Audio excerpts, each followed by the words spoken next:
About the Turiya. Turiya is the literal meaning Sanskrit of the Sanskrit word is fourth.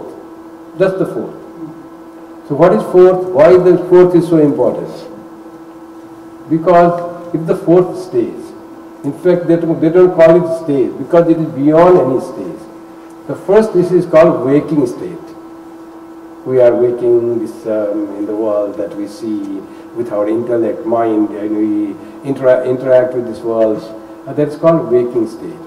Then after when we work in this waking state, we think in the waking state.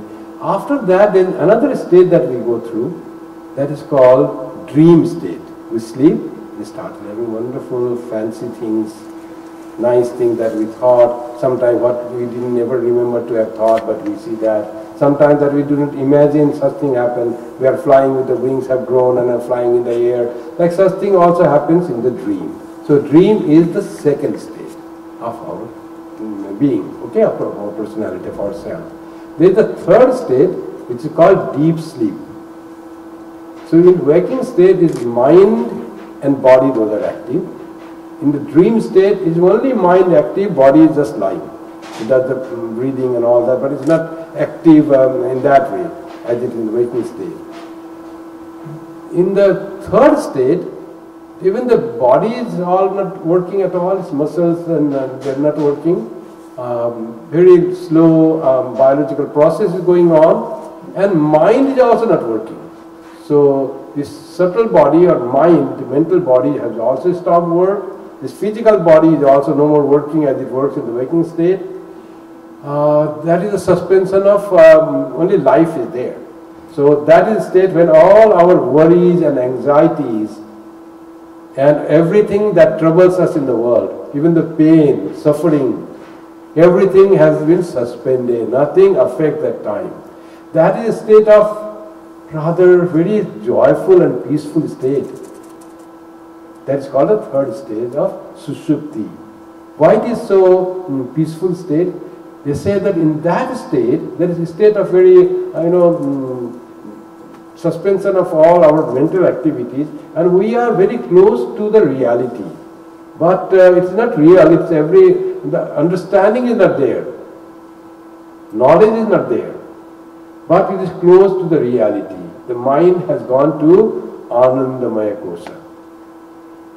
So there is bliss, there is the experience of bliss subtly in the mind. That's called Sushupti.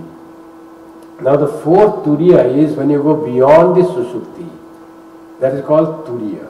What is that state could be? That is the state when you are fully aware. It's like the Sushupti state only. Sushupti is the state of ignorance. Everything is suspended. Your mind is also suspended. You are not aware. You are not conscious. But in Turiya, you are aware. There is full awareness. Consciousness is full. And yet it is not troubled by the worldliness. You are not in the world. You are in some other plane of awareness, of bliss. And nothing to do with the world. You have gone beyond your identity with the body and mind. And you are in that state. It's called Turiya, it's called Nirvikalpa Samadhi, it's called Jivan Mukti, whatever you call, that is the state of Turiya.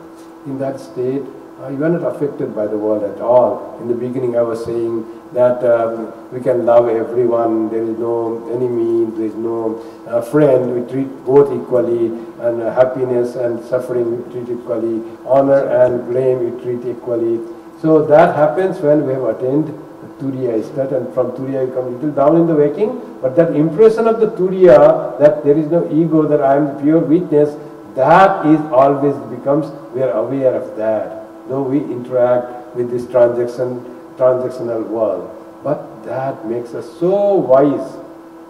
That state is called Turiya. How to attain that Turiya state? Again, how to attain Mukti. There are four very ways. One is that you love God more and more. Another, you serve the fellow human beings without thinking anything about yourself, without expecting yourself.